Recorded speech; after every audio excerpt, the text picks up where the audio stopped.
자, 제 9강 6월에 정합니다. 자, 먼저 우리가 이제 가을이죠. 그래서 간목이 신월, 6월, 술월 가을의 간목이다. 우선 가을에는 이제 간목이 자라는 계절이 아니죠. 때문에 사목이기 때문에 경금과 또는 정화가 있으면은 간목을 잘 다듬어서 좋은 기둥으로 만들든지 좋은 제목으로 만들어서 그야말로 동양지제로서의 잘 쓸 수 있도록 다듬어 줄 겁니다. 그런데 간목이 가을에 금이 너무 강하단 말이에요. 금이 살로서 금이 너무 강하다. 그러면 간목이 지나치게 살에 피해를 보겠죠. 뭐 이럴 때는 병화라든가 또는 이제 정화로서 제사를 해줘야죠. 그래서 식상 제사를로 화를 써줘야 되고요. 금이 강한데 화가 없다. 화가 없으면 제사를 못하죠. 이럴 때는 화가 없으니까 수를 써줘야 되겠죠. 그래서 수로서 살인 상생을 해야 되겠다. 그리고 뭐 토가 이렇게 강하더라도 또 토가 금을 도우니까요. 그리고 금왕절에는 토금이 강해도 화가 있어야 되거나 또는 수가 있어야 되겠죠. 그리고 만약에 이제 인호라든가 또는 오술 이런 식으로 화가 강하게 되면 오히려가 조열해지니까 이때는 수가 있어가지고 쉽게 줘야 되겠죠. 그래서 수로서 화를 제압해 줘야 되는 요소가 있습니다. 자, 내용을 돌아가서 이 사주는 6월에 간목으로 92년 제다 신약 제다로서 인성을 용신으로 쓴다. 토가 많네요. 온통 이렇게 그죠? 토가 많아서 갑기 합의대가 있는데 일간이 간합이 되어 있으면은 우리가 합격 여부를 판단을 해야 되는데 갑기 합의되어 있고 간목이 마땅한 확실한 이제 생지라든가 노강지 근이 없고 또 온통 화토일색이기 이로 있으면 합격을 의심을 해야 되죠. 그런데 이 사주는 비록 갑기 합의되어 있고 일간이 아주 강하지는 않지만은 진토가 있죠. 그렇기 때문에 간목이 진토에 이렇게 뿌리 내리는 걸 굉장히 좋아합니다. 그래서 세 개의 진토의 근을 가지고 또 수생목을 생조를 받기 때문에 간목이 종하지 않고 내격으로 보아서 인성을 용수제로 쓴다. 역시 진유검 이런 식으로 해서 재생관대가 있죠. 그래서 토금이 나한테 부담이 되기 때문에 금생수 수생목해서 일단 간목의 생기를 마련해야 되겠습니다. 합일주가 8월 약지에 태어나서 간지에 5개 토가 있고 월근에 관성 유금이 있어서 극약하다. 토생금 한랭한 6월 절기 백로죠. 백로 수분절기죠. 그래서 신약한 제다임으로 임수로서 인성이 용신이 된다. 경금은 괜찮겠죠. 금생수 하니까. 그리고 이제 술토는 토가 많은데 또 토가 오니까 좋지는 않죠. 그래서 진술충 이런 식으로 될 겁니다. 진술충이 되게 되면 천간에 있는 수가 인묘되기 쉽죠. 그래서 일주가 더욱 약하나 수기가 있으므로 신상에는 큰 화가 없었고 부모가 해를 입었다. 수가 모친이죠. 그리고 이렇게 술대운에 제가 걷어봐서 재성은 부친 그리고 인성은 모친 역시 제다기 때문에 부친덕은 초반부터 기대할 수가 어렵죠. 그래서 술대운에 인성인묘로 모친에 해가 있었고 신운부터 임수까지 생기가 되어서 가세도 점차 상응했고 해운에 더욱더 좋다가 임자 개축까지 가정이 창성했다. 전반적으로 해자축 운은 무난하게 좋게 볼 수 있겠네요. 그리고 이후에 이제 모군이 들어오더라도 이 사주에서는 술을 용신 잡더라도 이게 토가 병이니까 토를 제거를 좀 해야 되죠. 그래서 어때요? 갑인 그리고 을묘운에 병이 되는 토를 제거해서 소토를 하니까 물이 잘 흐르겠죠. 때문에 이때 부하게 된다.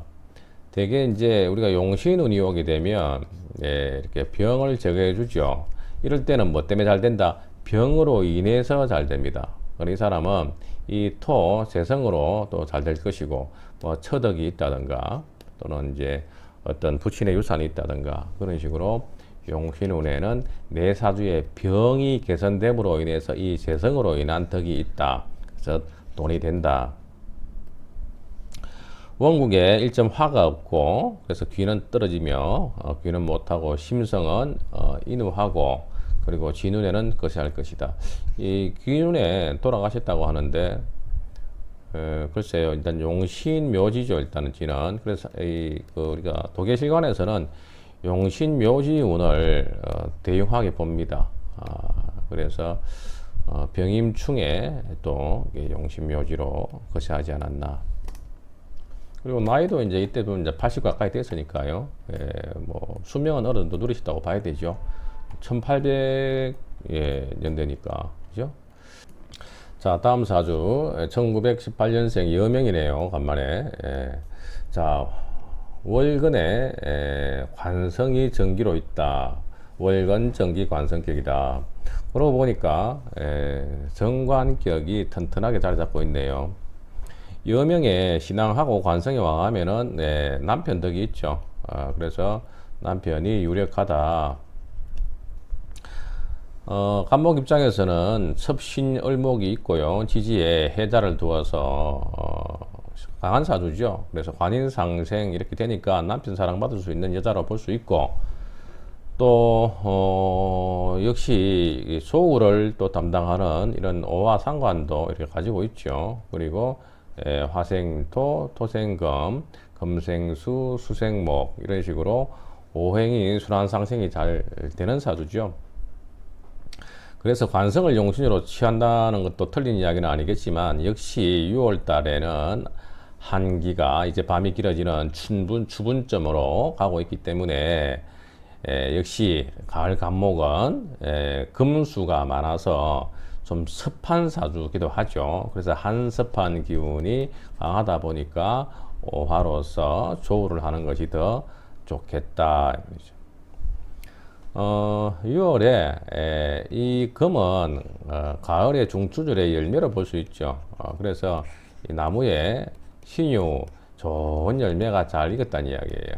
그래서 경금보다도 유금은 더 완숙된 열매겠죠. 그런데 어때요? 이 섭해를 좀 입었죠. 그래서 지지가 좀 섭하고 하다 보니까 섭해를 입어서 토로서 물을 좀 말려주고 화가 온다 그러면은 이 화의 기운으로 열매를 조금 더 발갛게 익히고 또 일조량을 확보해서 내가 좀 더 아름다운 수술을 할 수 있도록 하면 좋겠죠. 그래서 이 오화 상관으로서 남편을 극하는다기보다는 남편을 조금 더 애교와 또 특유의 재능으로 남편을 잘 보필할 수 있는 여명으로 볼 수 있겠습니다. 합일주가 백로 이설이 희어지는 금왕절에 태어나서 목기가 쇠약할 때이다. 하지만 을목비겁이 돋고 있고 시상에서 해자가 지지에 있으니 양목이 도리어 강해졌다. 왕해졌다. 본래 이제 월지를 생황할 때 왕이라고 이야기를 하는데 되게 이제 강과 왕을 혼선해서 씁니다. 교재에서는 여명의 관성이 중요한 법인데 월근의 정기 관성이 딱 자리 잡고 있고 또 재성이 재생관에서 재관상미가 되어 있죠. 재성도 유력하고 관성도 유력하니까 재가 관을 도우니까 희댁도 유력하고 그 희댁의 지원을 받는 남편도 유력하더라. 그래서 오화로서 또 통기해줘서 험이 흠결이 없는 복부인이다. 복이 많은 여자다. 추절 가을에는 금수가 냉함으로 화토운이 발달하였다. 화토운에 발달하였다. 미운에 출거하여 이때 이제 결혼을 했는 것 같은데요. 당연히 재성운이 오게 되면 재생관하니까 재운에 여명에 결혼할 수 있겠죠. 되게 신강한 여명은 재간운에 되게 혼인을 많이 합니다. 그리고 일지가 또 합이 들어오죠. 또한 무오 정운에 계속해서 화토로 들어오니까 운 좋죠. 부군이 출세했으며 사, 그 다음에 병까지 이렇게 화가 들어올 때 길하다. 묘운에는 이 운은 불길할 것이다. 그래서 여기서는 되게 묘가 오게 되면 양인이죠. 그래서 이제 양인이 월지를 이렇게 치죠. 그래서 양인과 정관이 이렇게 충을 하는데 양인이 충하면은 보통 대흉하다고 보는 경향이 있습니다. 또한 사주가 강한 사주에 특히나 또 비겁이 와서 월 격국과 이렇게 이제 정면으로 충돌하는 운은 불길하다고 볼 수 있겠네요. 근데 이때 이제 뭐 살고 죽고의 문제는 아니고요. 보통 뭐 퇴직이라든가 또는 신상의 변화를 겪으면 되겠죠. 자, 오늘 여기까지 공부하겠습니다.